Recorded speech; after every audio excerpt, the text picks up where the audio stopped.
ফিরাউন বলেছিল ক্ষমতার একমাত্র মালিক মিশরের আমি ফিরাউন।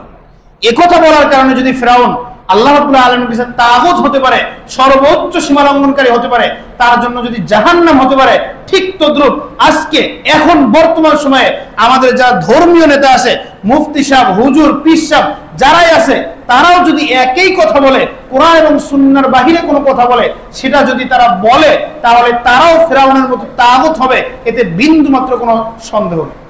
দ্বিতীয়ত,